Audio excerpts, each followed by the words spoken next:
what we're gonna do in this session is I'm gonna take you through my workflow and show you a little bit about how I got my stuff set up, because I know when I was going through YouTube and learning all about this Micro by Native Instruments, I was really just learning from anybody who had an MK3, because MK3s are the bigger version of this. So I was also learning from them, and I was just trying to get to understand the basics of how to work within Maschine and a whole bunch of other stuff. I already have a drum kit picked for us, so should be able to hear it. And as you can also tell, I have these channels here individually routing out to all these different sounds. As you can see, the reason this is all important because I like to work with MIDI. There's a lot of people who don't like to work within MIDI within Maschine, which I do notice a lot. Like me personally, I grew up on Logic, so I like using Logic and I like working with my MIDI controllers. I could also turn this into a MIDI controller, but the thing is, you lose a lot of functionality when you do that. So you're kind of stuck like learning how to use Maschine and how to route things, and then also learning how to record in here and then bring it out so you could easily transfer. And I'm gonna show you guys how I do that. So let's start off with the BPM. For those who don't know what the BPM means, it just means beats per minute, and we're figuring out the count of that 1, 2, 3, 4, and then that repeat of that 1, 2, 3, 4. There's different counts for different, like musical categories, but for the genre of hip hop, it's pretty much a 4 count.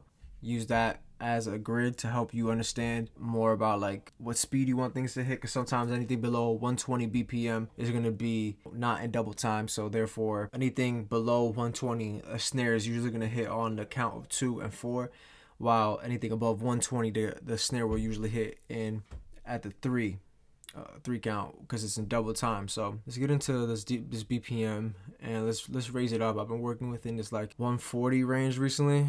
And I'll play the tempo for you. Obviously, to start off with some drums because we got Maschine pulled up.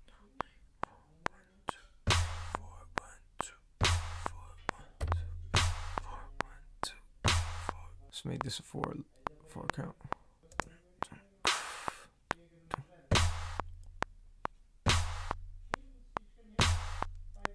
Let's quantize that. Now let's get to that kick. For that kick, I like to use the step sequencer in this. So I'll just tap it one time, go into your step sequencer, start it off like, or maybe after it.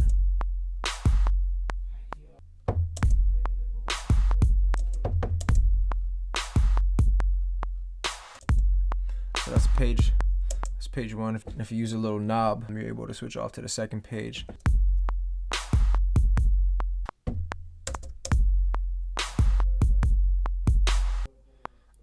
Back to this. Let's go to page 3. Let's start it off with this again. Space it out.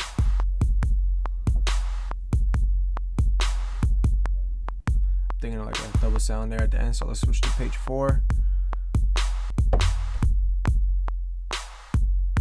Okay, cool. Let's get out the step sequencer. You can use this. Slow it down.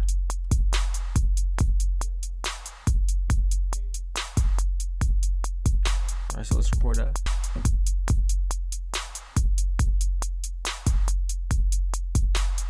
There's another way that I would probably do that, so just clear these out.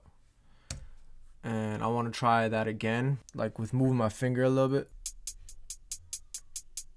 So what that's going to do is create a different velocity within a hi-hat. So let's hit record, and we're going to record it within Maschine first. Start from the top.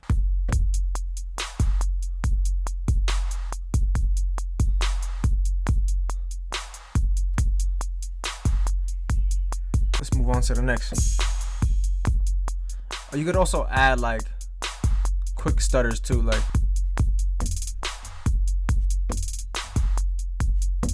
so if I want to, I could add stutters like that. So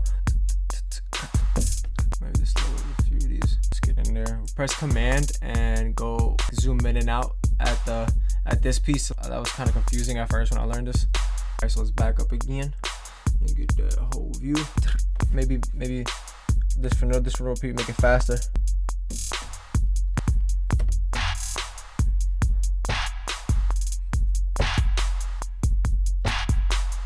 What I also want to do is definitely lower them.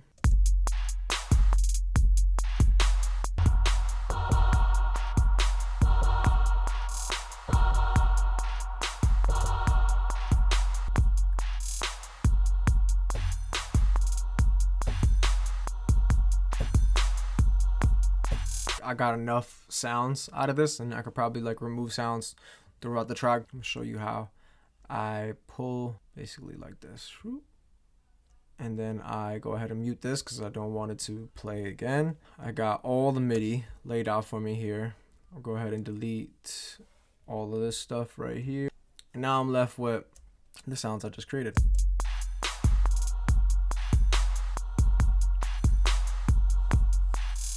So what I'm gonna do now is I'm gonna bounce all this right here, beat.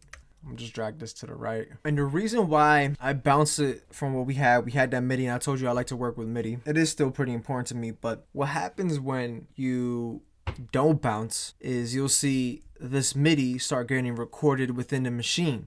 And we don't want that. We don't want the drums recording onto a whole new pattern. Just follow what I'm saying. Just bounce your own file into a separate file in order to try these different variations within Logic.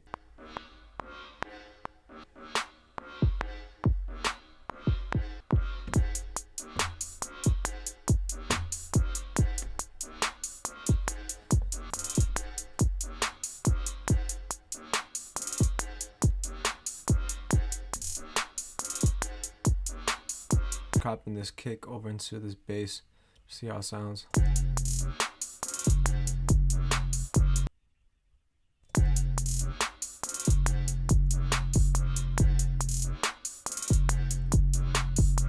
Bounce this as usual. Just repeat it.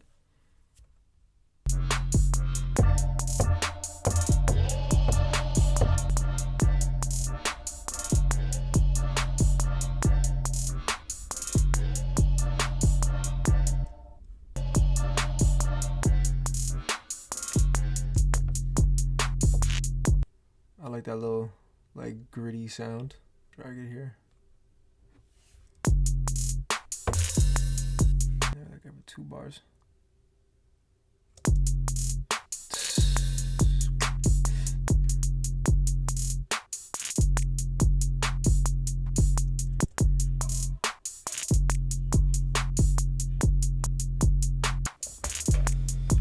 So we've done a lot in terms of like bouncing stuff. What I want to do is actually like arrange things, basically complete my workflow within Logic. You know, either add some more melodies, either add a loop, whether it be a different sound from Maschine or whatever it be.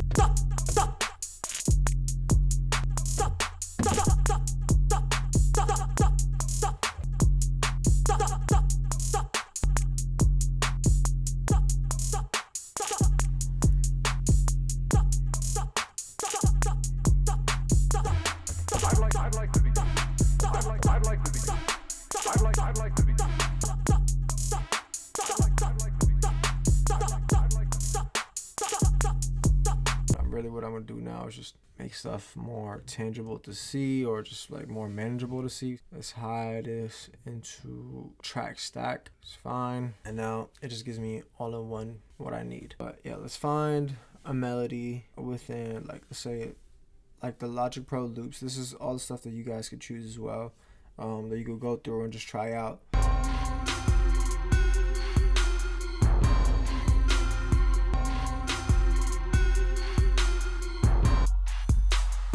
Potentially, let's keep that on the side.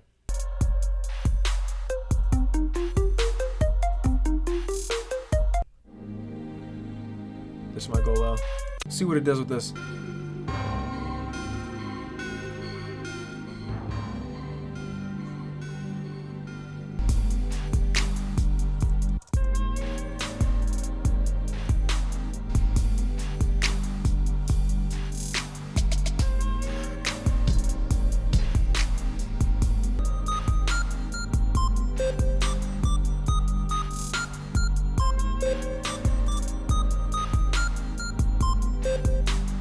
Oh yeah, 5, maybe an 8. Thinking an 8-bar intro.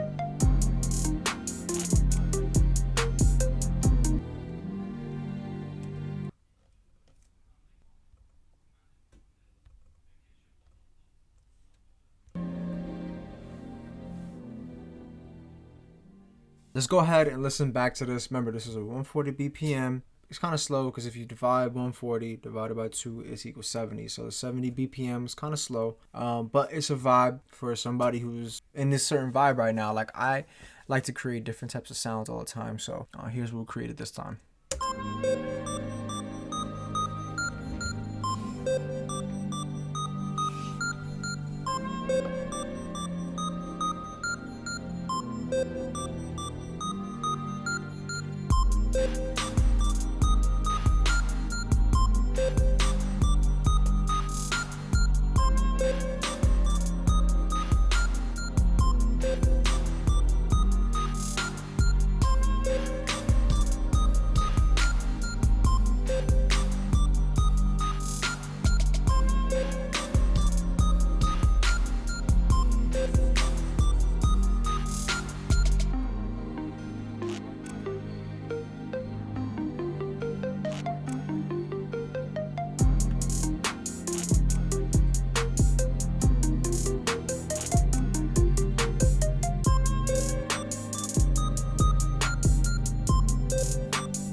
Fire. Thank you guys for listening. Thank you for being a part of this. And if you guys have any questions, make sure to comment below. Make sure to subscribe. If you watched the entire video and you stood along, congrats to you. You probably learned some really dope stuff. Like I said, man, take care. Appreciate y'all. I'm out of here.